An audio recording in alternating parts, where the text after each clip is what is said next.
नमस्कार, आप देख रहे हैं न्यूज इंडिया। आपके साथ मैं हूं अभिषेक। नमस्कार, मैं आपके साथ सागर मिश्रा। सीधे आपको लेकर चलते हैं जहां पर इस समय प्रेस कॉन्फ्रेंस चल रही है दिल्ली के सीएम की। यार वाकई हुआ है तो इतने करोड़ों रुपए गए कहाँ? क्या सारा पैसा हवा में गायब हो गया?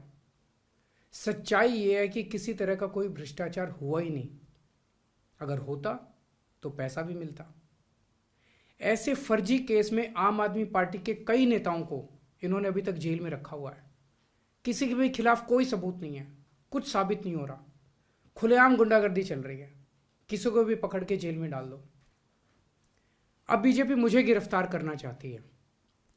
मेरी सबसे बड़ी संपत्ति, मेरी सबसे बड़ी ताकत मेरी ईमानदारी है।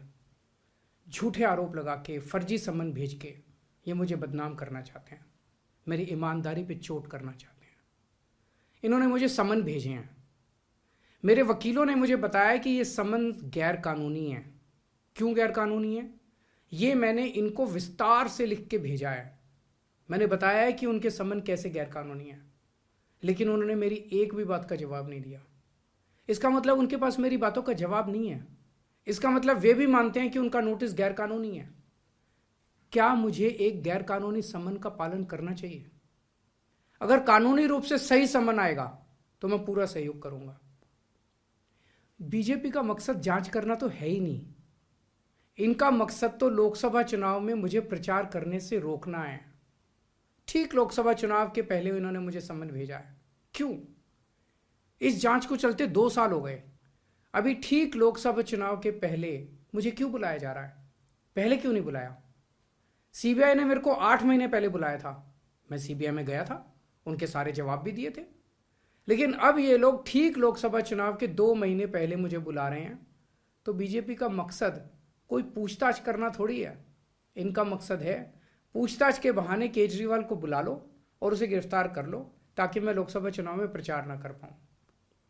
आज बीजेपी भ्रष्टाचारियों को नहीं पकड़ रही, बल्कि खुलेआम ईडी और सीबीआई का इस्तेमाल करके दूसरी पार्टियों के नेताओं को तोड़ के बीजेपी में शामिल करवाने का काम किया जा रहा है। एक नहीं, 2 नहीं, कितने उदाहरण हैं जहां किसी पार्टी के नेता के खिलाफ ईडी सीबीआई के मामले चल रहे थे या उन पे गंभीर आरोप लगे हुए थे। जैसे ही वो नेता बीजेपी में शामिल हुए, उनके सारे पुराने मामले बंद कर दिए गए या ठंडे बस्ते में डाल दिए गए। तो जो इनकी पार्टी ज्वाइन कर लेता है उसके सारे मामले रफा दफा कर दिए जाते हैं। जो इनकी पार्टी में नहीं जाता वो जेल जाता है। आज मनीष सिसोदिया, संजय सिंह और विजय नायर इसलिए जेल में नहीं है कि उन्होंने भ्रष्टाचार किया है, वो इसलिए जेल में है क्योंकि उन्होंने बीजेपी में शामिल होने से इनकार कर दिया है। आज हम बीजेपी का मुकाबला क्यों कर पा रहे हैं? क्योंकि हमने कोई भ्रष्टाचार नहीं किया। अगर हमने जरा सा भी गलत काम किया होता तो दूसरे भ्रष्टाचारी नेताओं की तरह आज भी हम बीजेपी में शामिल हो चुके होते आज तक। इस तरह देश के ईमानदार नेताओं को जेल में डाल के और भ्रष्टाचारियों को अपनी पार्टी में शामिल करवा के ऐसे तो देश आगे नहीं बढ़ सकता। ये क्या चल रहा है? ये जो कुछ भी चल रहा है बहुत खतरनाक है। ये हमारे जनतंत्र के लिए बहुत गलत है। इसे रोकना होगा। मैं हमेशा देश के लिए लड़ा हूं। मेरा तन मन धन देश के लिए है। मेरी एक एक सांस देश के लिए है। मेरी खून की एक एक बूंद देश के लिए है। मेरे शरीर का एक एक कतरा देश के लिए समर्पित है। हमें मिलकर देश को बचाना है। मैं पूरी जी जान से इनके खिलाफ लड़ रहा हूं। आपका साथ चाहिए।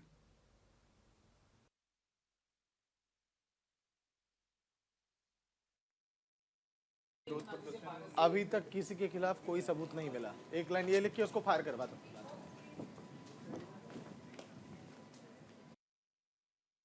तो ईडी के समन पर फिलहाल ये प्रेस कॉन्फ्रेंस की अरविंद केजरीवाल ने, जिनका ये कहना कि देश में खुलेआम गुंडागर्दी चल रही है, कोई सबूत दस्तावेज नहीं मिले, लेकिन फिर भी आम आदमी पार्टी के नेताओं को जबरदस्ती जेल में लगातार डाला जा रहा है और चुनाव के प्रचार से रोकने के लिए यह पूरी साजिशें की जा रही है। अभिषेक, बिल्कुल, देखिए अरविंद केजरीवाल ने जो अभी बातें कही हैं उसमें कई अहम बातें उन्होंने कही है कि मुझे गिरफ्तार करने की कोशिश जो है वो लगातार की जा रही है।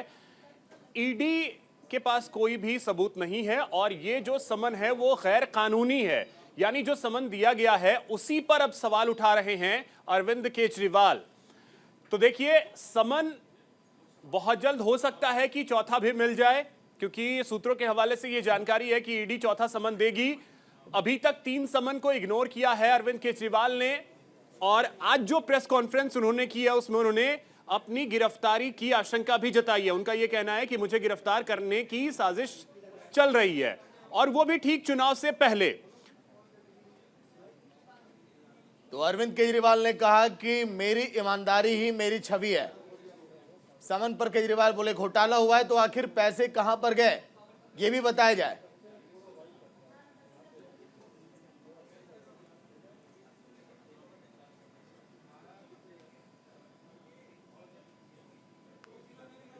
तो ईडी के समन पर सीएम केजरीवाल की प्रेस कॉन्फ्रेंस, जिन्होंने कई बड़ी बातों का जिक्र किया। उन्होंने कहा कि मेरी पहचान मेरी ईमानदारी है, पूछताछ के बहाने गिरफ्तार करना चाहते हैं ईडी के लोग, इस तरह की बातें भी कही गई।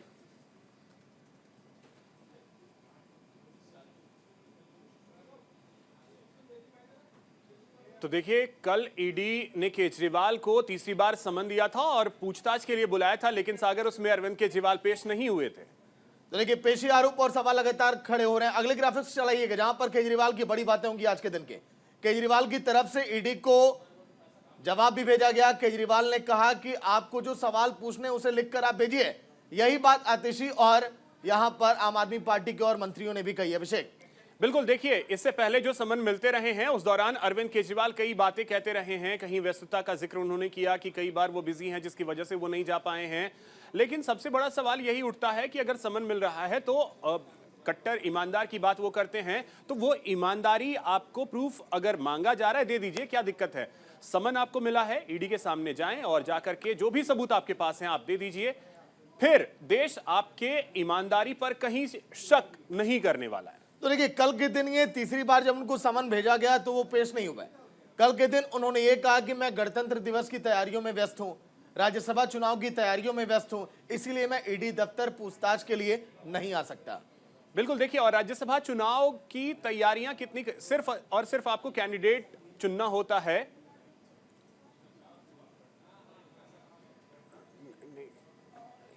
तो चलिए, फिलहाल इस ग्राफिक्स को हटाइएगा और पीछे तस्वीरें आप देख पा रहे हैं प्रेस कॉन्फ्रेंस की।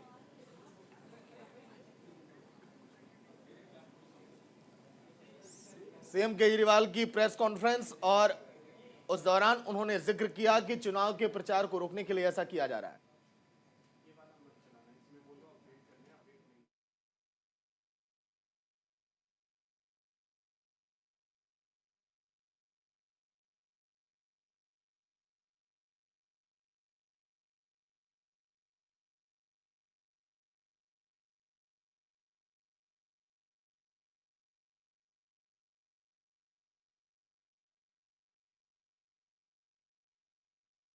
में कई बड़ी बातें अरविंद केजरीवाल ने कही हैं और कई आरोप जो हैं उन्होंने बीजेपी और केंद्र सरकार पर, साथ ही साथ जो तमाम एजेंसियां हैं, एजेंसियों को भी उन्होंने कटघरे में खड़ा किया है।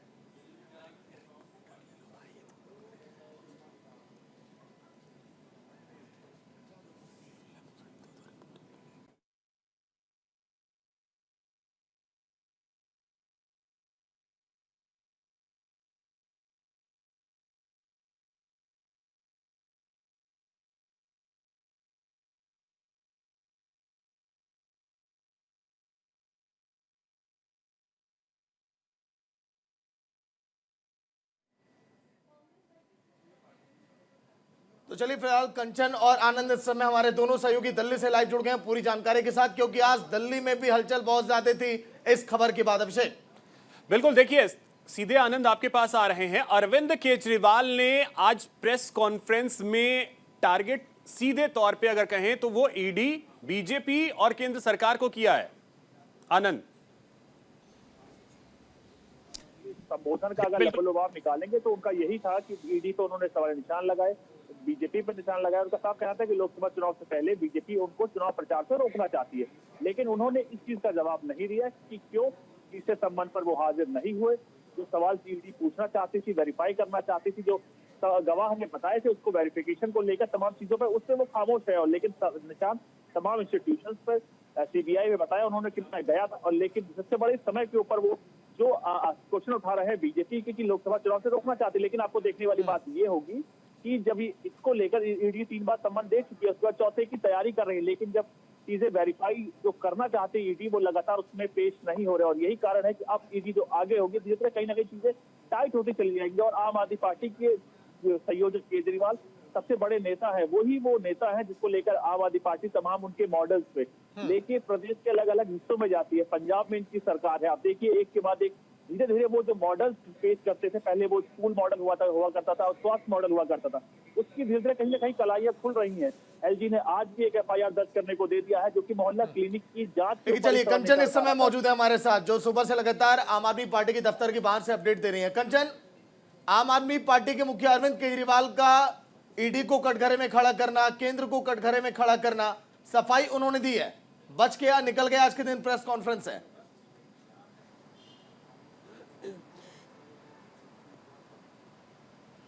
जी जी बिल्कुल, देखिए अरविंद केजरीवाल की वीडियो कॉन्फ्रेंसिंग होने से पहले यही कयास लगाए जा रहे थे, क्या ईडी सम्मन को लेके वो कुछ बोलना चाहेंगे, अपनी बात रखना चाहेंगे या फिर केंद्र सरकार पर निशाना साधेंगे। और देखिए यही साबित हुआ कि उन्होंने केंद्र सरकार को घेरा, उन्होंने केंद्र सरकार पर और ईडी के सम्मन पर बोला कि ये अवैध सम्मन है उनके खिलाफ और लोकसभा चुनाव प्रचार को लेकर ईडी और केंद्र सरकार उन्हें रोकना चाहती है। देखिए उन्होंने साफ तौर पर दिल्ली की जनता से बोला, मेरा तन मन धन और सारी सेवाएं अपनी दिल्ली की जनता के लिए है और मुझे आप लोगों का ही सहयोग चाहिए।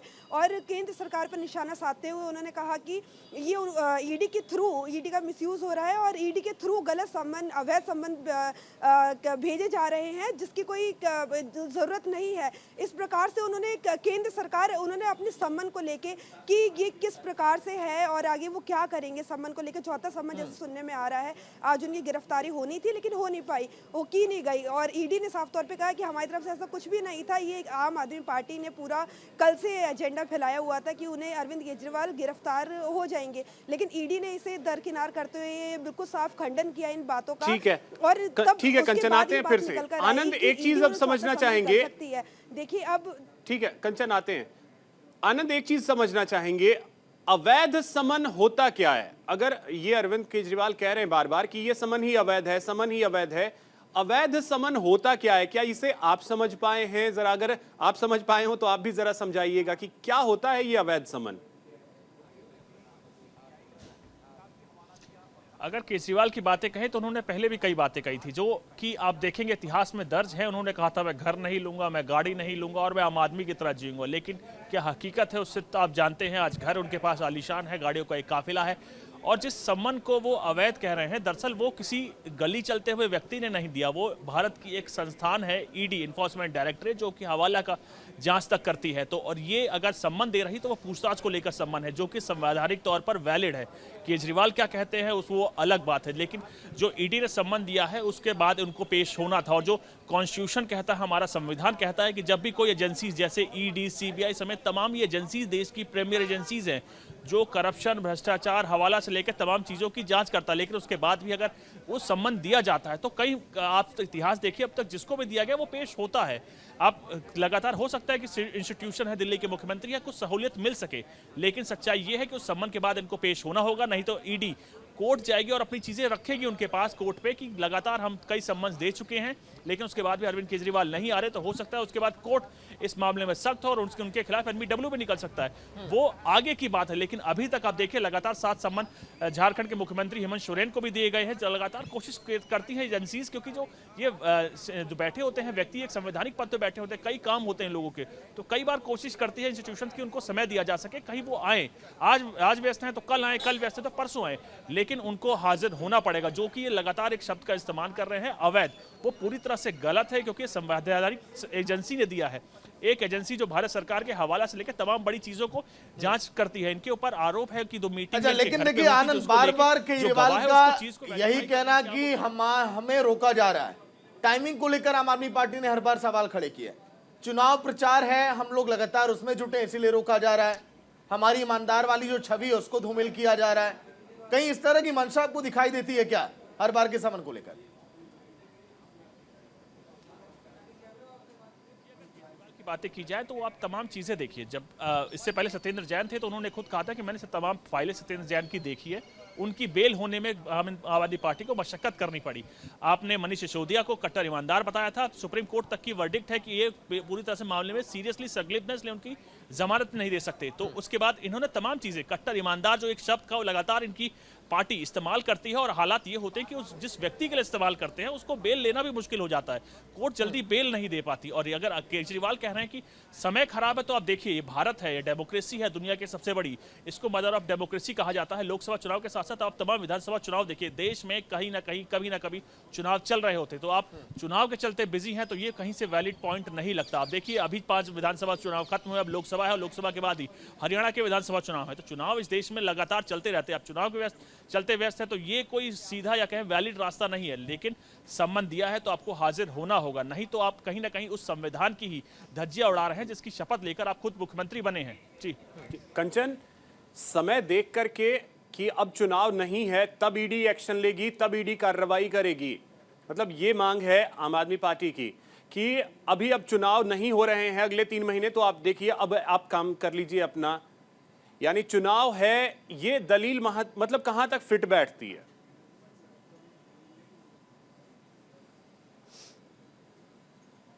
जी बिल्कुल, देखिए आम आदमी पार्टी लगातार केंद्र सरकार पर हावी रही है और उसका ईडी पर हावी रही है। उसका यही कहना है कि केंद्र सरकार ईडी का दुरुपयोग कर रही है, और जब जब चुनाव आते हैं तभी इन लोगों को सम्मन भेजे जाते हैं, विपक्षी पार्टियों को सम्मन भेजे जाते हैं।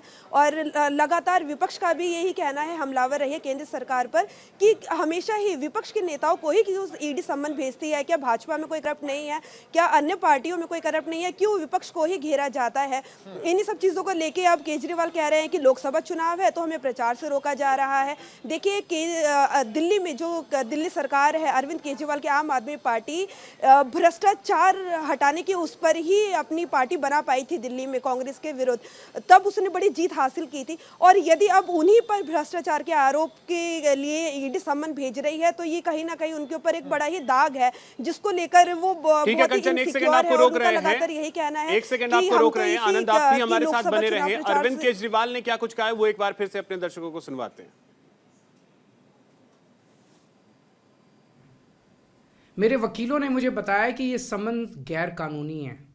क्यों गैर कानूनी है, ये मैंने इनको विस्तार से लिख के भेजा है। मैंने बताया है कि उनके सम्मन कैसे गैर कानूनी है, लेकिन उन्होंने मेरी एक भी बात का जवाब नहीं दिया।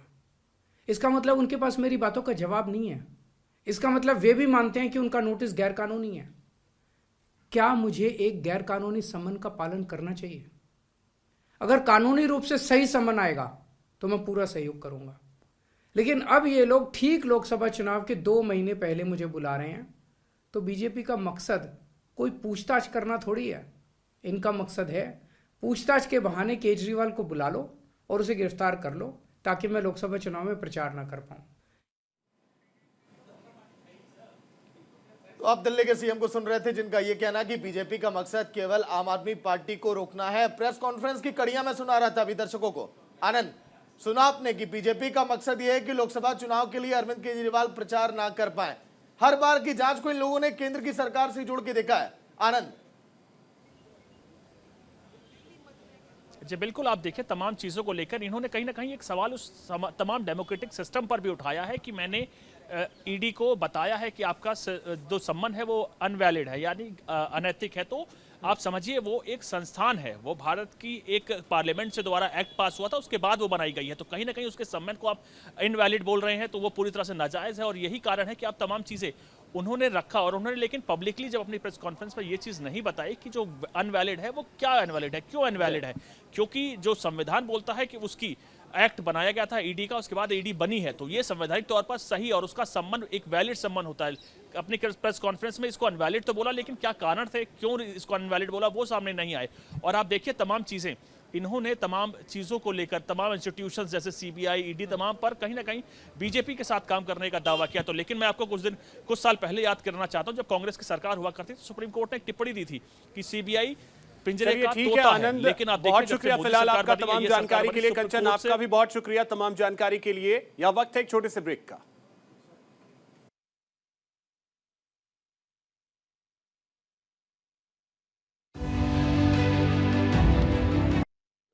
ब्रेक के बाद आपका स्वागत है। एक बड़ी खबर है, एनसीपी नेता जितेंद्र आव्हाड का विवादित बयान, राम शाकाहारी नहीं मांसाहारी थे, ये कहना है आव्हाड साहब का।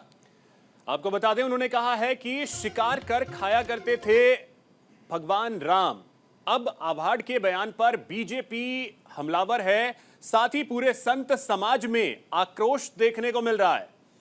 आपको बता दें, शरद पवार गुट के जितेंद्र आव्हाड का एक विवादित बयान भगवान श्री राम को लेकर, जिसमें उन्होंने कहा है कि भगवान श्री राम जो हैं वो शाकाहारी नहीं मांसाहारी थे। तो राम हमारे हैं और वो बहुजन है, राम शाकाहारी नहीं मांसाहारी थे, वो शिकार करके खाते थे। अब उनके इस बयान को लेकर बीजेपी और अजीत गुट के नेताओं में नाराजगी है। अजीत गुट की एनसीपी के कार्यकर्ताओं ने मुंबई में आव्हाड के खिलाफ प्रदर्शन भी किया है।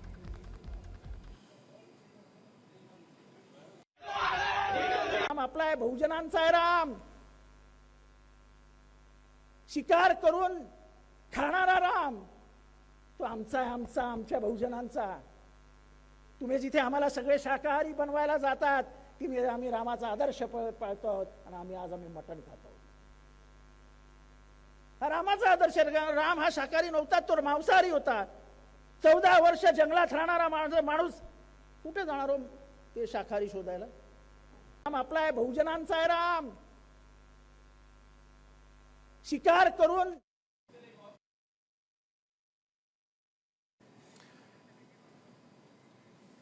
तो देखिए, जितेंद्र आव्हाड को आप सुन रहे थे, इन्होंने ये बयान दिया है और इस बयान के बाद पूरे संत समाज में आक्रोश है और साथ ही साथ बीजेपी भी हमलावर है। और देखिए, प्रदर्शन की तस्वीरें भी आ रही हैं। इसी पे बातचीत करने के लिए इस वक्त हमारे साथ अयोध्या से खास मेहमान जुड़ रहे हैं, उनके पास चलेंगे और उनसे बातचीत करेंगे। इस समय हमारे साथ जगत गुरु परमहंस आचार्य जी महाराज हमारे साथ जुड़ रहे हैं, जो कि तपस्वी छावनी अयोध्या से हमारे साथ हैं। महाराज जी, बहुत स्वागत है आपका न्यूज इंडिया पर। जी धन्यवाद। महाराज जी, जितेंद्र आव्हाड के इस बयान को कैसे देखते हैं, जिसमें उनका यह कहना है कि प्रभु श्री राम मांसाहारी थे? देखिए, किसी भी शास्त्र में ऐसा नहीं लिखा हुआ और वह अपने मनमुखी जिस तरह से उन्होंने बयान दिया है, यह निश्चित रूप से आतंकवादियों से फंडिंग लेकर के देश का माहौल खराब करने के लिए उन्होंने ऐसा कहा है। जितेंद्र आव्हाड ने जो बयान दिया है कि राम जी जो है तो शिकार करते थे, उनको पहले ये पता होना चाहिए, मर्यादा पुरुषोत्तम भगवान श्री राम ने किसी भी जीव को मारा नहीं कभी। जहां पता, जैसे मारीच को मारे तो मारीच हिरण का रूप बनाया था, तो वो राक्षस था और हिरण का रूप बना करके छुपा हुआ था, इसलिए उन्होंने जो है मारीच का वध किया। तो जो राक्षस जो है वन्य जीवों में अपना वेश बदल करके छुप जाते थे, उन राक्षसों का प्रभु वध करते थे, जो मानवता के विरोधी थे, जो निर्दोषों की हत्या करने वाले लोग थे। ऐसे राक्षसों को प्रभु खोज खोज करके मारते थे। और जिस तरह से उन्होंने बयान दिया है कि भगवान श्री राम जो है, तो मैं तो कह भी नहीं सकता हूं, यह इनके बयान का स्वतः संज्ञान लेकर के 24 घंटे के अंदर अगर इनको सलाखों के पीछे नहीं किया गया, अगर इनके ऊपर जो है तो उचित कार्रवाई नहीं की गई, तो निश्चित रूप से इनको बख्शा नहीं जाएगा और हम लोग स्वयं इनका वध करेंगे। महाराज जी, वो तो अब ये कह रहे हैं कि हम अपने बयान पर कायम हैं, मैंने कुछ भी गलत नहीं बोला है। तो वो प्रमाण दे ना, हम कहते प्रमाण दे, कहाँ लिखा हुआ है, वो व्यक्ति प्रमाण भी तो दे। ऐसे जो बोल रहा है तो कहाँ लिखा हुआ है, प्रमाण दे, उसको किसका ज्ञान है। मैं चैलेंज करता हूँ, हनुमान चालीसा से लेकर ऋग्वेद तक कहीं भी लिखा हो तो बताए हो।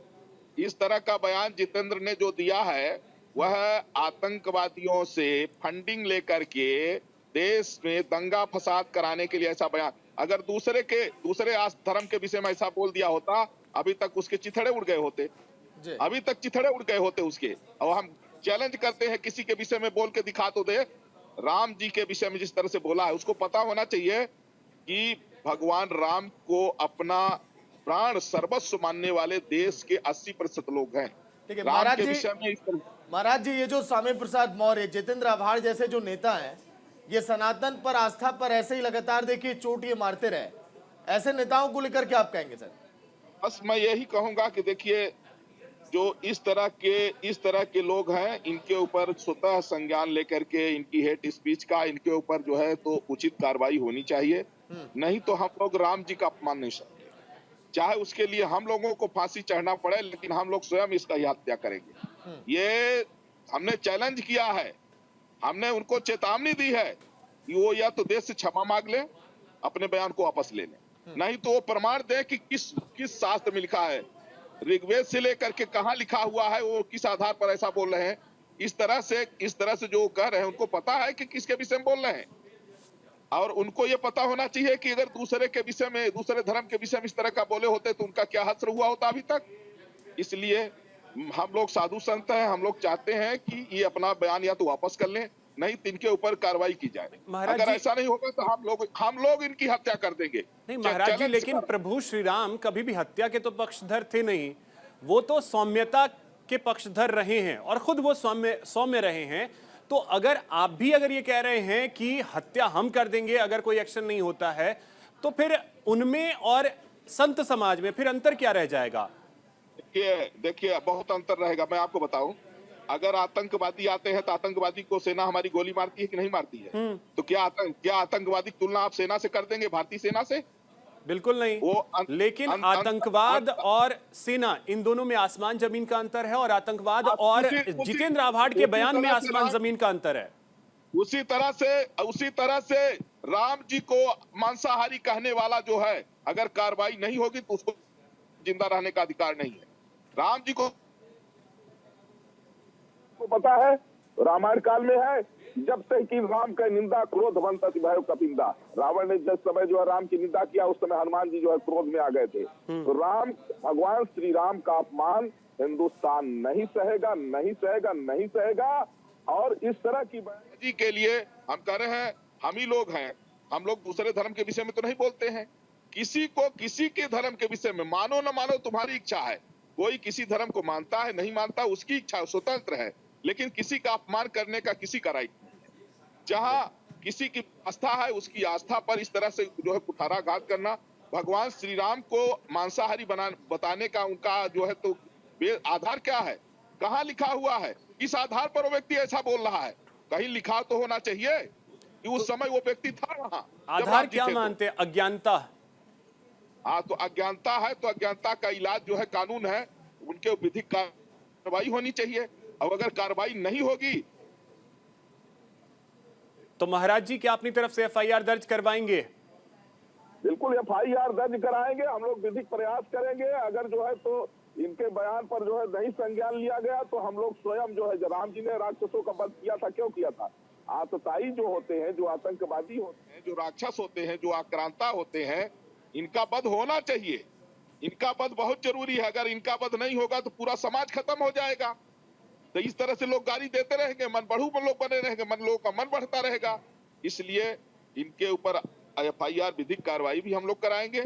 और ये तो मैं सेंट्रल गवर्नमेंट महाराष्ट्र सरकार से भी मैं कहूंगा कि इनके बयान का स्वतः संज्ञान लेकर के अभी तक एफआईआर हो जानी चाहिए, अभी तक गिरफ्तारी हो जानी। अगर ऐसा नहीं होता है तो ये हम लोग बर्दाश्त नहीं करेंगे। तो क्या मुंबई कूच की तैयारी?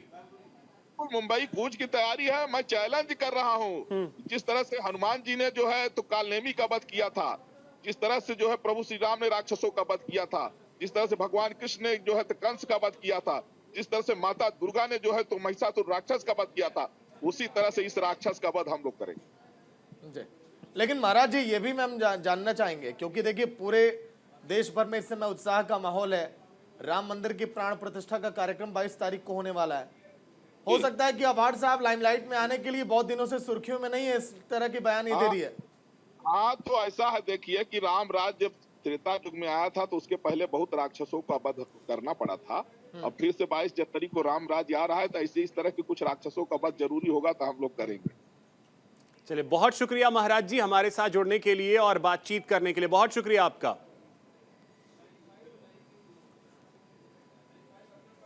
तो देखिए, जितेंद्र आव्हाड ने जो बयान दिया है उसको लेकर अब सियासी बवाल भी देखने को मिल रहा है। तो चलिए, शुभम पांडे, अभिनव पांडे हमारे सहयोगी इस समय लाइव जुड़ गए हैं पूरी जानकारी के साथ। पहले शुभम आपके पास आऊंगा। मुंबई में तो देखिए प्रदर्शन कर रहे हैं, अजीत गुट के तमाम नेता सड़कों पर उतर गए हैं। लाइव तस्वीरें लगातार वहां से आ रही हैं। शुभम। बिल्कुल, देखिए सागर जी, अजीत गुट की एनसीपी और बीजेपी खासतौर पर जितिन नावाड के खिलाफ प्रदर्शन कर रही है। बीजेपी नेता राम कदम जो है वो मुंबई के घाटकोपर पुलिस स्टेशन में लिखित शिकायत देकर जितिन नावाड के ऊपर एफआईआर दर्ज करने की मांग की, लेकिन अभी तक खासतौर पर शरद पवार गुट की तरफ से कोई बयान नहीं आया। न सिर्फ महाराष्ट्र के मुख्यमंत्री एकनाथ शिंदे बल्कि उप मुख्यमंत्री देवेंद्र फडणवीस की ओर से कोई बयान नहीं है। तो यहाँ पर साफ तौर पर जैसे जैसे दिन ढलेंगे, मामला और तेज होगा, तो कहीं न कहीं बयान प्रतिक्रिया आने की संभावना जताई जा रही है। लेकिन फिलहाल जिस तरीके से जो ये घटना हुई है, कल शाम में शिरडी में शिविर आयोजन किया गया था, वहां पर श्री राम की क्रेडिट की होड़ लेने के लिए इस तरह से बयान दिया गया। देखिए यहाँ पर जितिन नावाड वो साफ तौर पे कह रहे हैं कि भगवान श्री राम बहुजन नेता था, क्योंकि वो शाकाहारी नहीं मांसाहारी थे। जब 14 साल तक वो वन में भटक रहे थे माता सीता भगवान भगवान लक्ष्मण के साथ, तो उस वक्त वो शिकार करके अपना पेट पालते थे। इसी बात को लेकर पूरे देश में इस वक्त चर्चा जो है जितिन नावाड के नाम पर हो गई है। कुल मिलाकर कहा जाए कि राजनीतिक जो पारा है वो इस वक्त देश में चढ़ चुका है, सिर्फ तौर पर महाराष्ट्र से। तो कुल मिलाकर कहा जाए कि अब जो है शिकायत दी गई। हालांकि जितिन नावाड ने माफी नहीं मांगी, वो अपनी बात से मुकर नहीं है। उन्होंने एक बयान भी दिया कि वो जो कह रहे हैं सही है, कि उन्होंने सवाल उठाया क्या उस वक्त राइस थे, क्या उस मशरूम की भाजी थी या मेथी की भाजी थी जो भगवान राम खाते थे, वो सबूत दे रहे हैं। शुभम, तो ये घाटकोपर में जो शिकायत दी गई है, क्या मामला दर्ज कर लिया है पुलिस ने? देखिए फिलहाल अभी शिकायत जो है लिखित शिकायत दी गई है एक एमएलए की तरफ से। देखिए जितिन नावाड भी एक एमएलए है और राम कदम भी एक एमएलए है। तो एक विधायक के ऊपर विधायक जब एफआईआर दर्ज होनी होती है तो पहले पूछताछ होती है, पुलिस जो है उन्हें बुलाकर पूछताछ करती है। उसके बाद जब पुलिस ये देखती है कि उनका बयान जो विवादास्पद, उसकी वजह से शांति भंग हो सकती है, मामला खराब हो सकता है, तो उसके बाद उनके ऊपर एफआईआर जो है वो दर्ज की जाती है। ठीक है, अभिनव आपके पास आ रहे हैं। अब देखिए 22 जनवरी को लेकर के पूरे देश में एक उत्साह का माहौल है। भगवान श्री राम विराजमान होंगे, रामलला विराजमान होंगे 22 तारीख को उस भव्य राम मंदिर में। और उससे लगभग 20 दिन पहले इस तरीके का बयान अगर एक विधायक देता है, चाहे वो किसी भी पार्टी का हो, इसके मायने क्या हैं? और इससे तो नेगेटिविटी फैलेगी।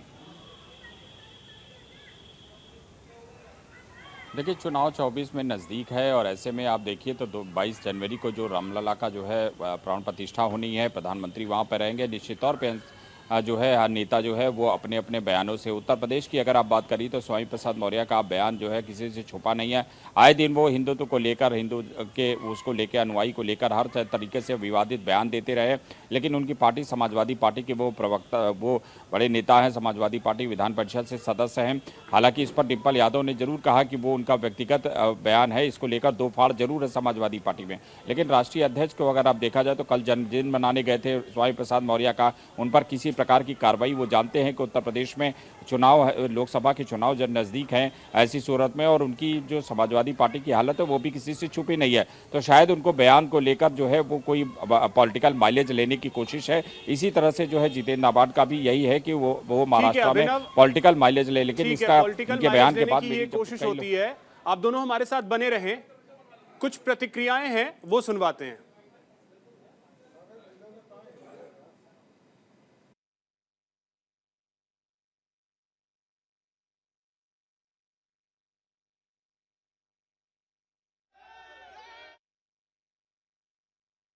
सवाल पूछना चाहते हैं उद्धव ठाकरे, राहुल गांधी समेत शरद पवार जी से। तुम्हारे नेता, तुम्हारे साथी दल के नेता यदि करोड़ों राम भक्तों का, उनकी भावनाओं को आहत कर रहे हैं, ठेस पहुंचा रहे हैं, तो आपकी चुप्पी क्यों है? क्यों आपने इस बात का विरोध नहीं किया? समस्त देश की जनता याद रखे, राम भक्त याद रखे, इन दलों को इस बेहुदी बातों का जवाब हमें देना होगा। एनसीपी के नेता भी वीर शिवाजी की पावन धरा पर भी रह करके और भगवान राम के बारे में इस तरह की अभद्र टिप्पणी, उनको ऊपर कीचड़ उछालने का काम जिस तरह से किया है, बेहद शर्मनाक, चिंताजनक और घोर अपमानजनक है। और मैं चैलेंज दे रहा हूं, चेतावनी दे रहा हूं, एनसीपी नेता जितेंद्र, तू चाहे जहां छिप ले, तेरा वध मैं करूंगा, और वो भी इतना जूता मार मार करके, इतना चप्पल मार मार करके। तुमको कोई नहीं बचा सकता है, दुनिया की कोई ताकत नहीं बचा सकती है, और प्रभु श्री राम का अपमान बर्दाश्त नहीं किया जाएगा। एनसीपी के नेता कि भगवान राम 14 वर्ष वनवास में रहे तो वहाँ वो मांसाहारी थे, ये झूठ है, एकदम गलत है। और इसे झूठे आदमी को हमारे प्रभु के अपमान करने का और उनके करने का कोई अधिकार नहीं है, क्योंकि भगवान सबके हैं, लेकिन सबके होते हुए उनके खान पान के विषय में जो बोल रहा है यह झूठ बोल रहा है, एकदम असत्य है। सदा भगवान हमारे शाकाहारी थे और शाकाहारी के साथ साथ कंदमूल खाते थे। राम आपला आहे, बहुजनांचा आहे राम, शिकार करून खाणारा राम तो आमचा आहे, आमच्या बहुजनांचा। तुम्ही जिथे आम्हाला सगळे शाकाहारी बनवायला जातात की आम्ही रामाचा आदर्श पाळतो आहोत आणि आज आम्ही मटण खातो। हा रामाचा आदर्श, राम हा शाकाहारी नव्हता, तो मांसाहारी होता। 14 वर्ष जंगलात राहणारा माणूस कुठे जाणार हो ते शाकाहारी शोधायला? अगर शरद पवार की पार्टी राजनीतिक दल है, अगर आतंकवादियों का संगठन है तो कोई बात नहीं, आप कार्रवाई मत करना। अगर राजनीतिक दल है तो तत्काल उसका मुख में कालिक पोत कर, जूता की माला पहनाकर उसको भगाना चाहिए, क्योंकि राम जिनकी व्यापकता कण कण में। अरे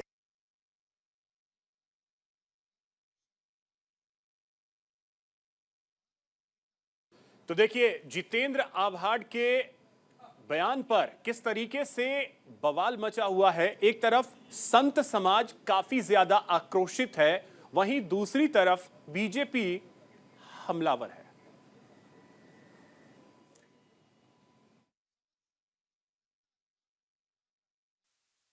ये तस्वीर और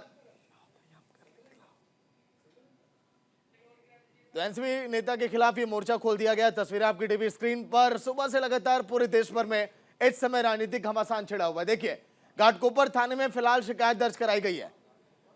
वहीं एनसीपी नेता जितेंद्र आव्हाड के खिलाफ कई जगहों पर मामले भी दर्ज कराए गए और साधु संतों में इस समय बहुत ज्यादा उबाल है। आपने देखा कुछ देर पहले जब हमने भी बातचीत की तो साधु संत ये कह रहे हैं कि इन पर कड़ी कार्रवाई नहीं हुई तो फिर हम भी एक्शन लेंगे। भगवान राम को लेकर इन्होंने विवादित बयान दिया, ये कहा कि राम शाकाहारी नहीं मांसाहारी थे, और इसी को लेकर पूरे देश भर में इस समय राजनीतिक भूचाल आया हुआ है।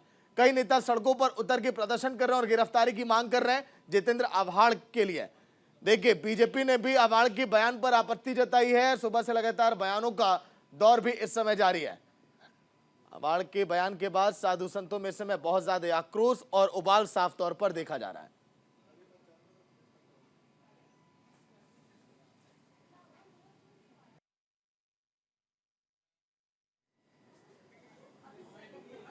फिलहाल यहां वक्त है एक छोटे से ब्रेक का।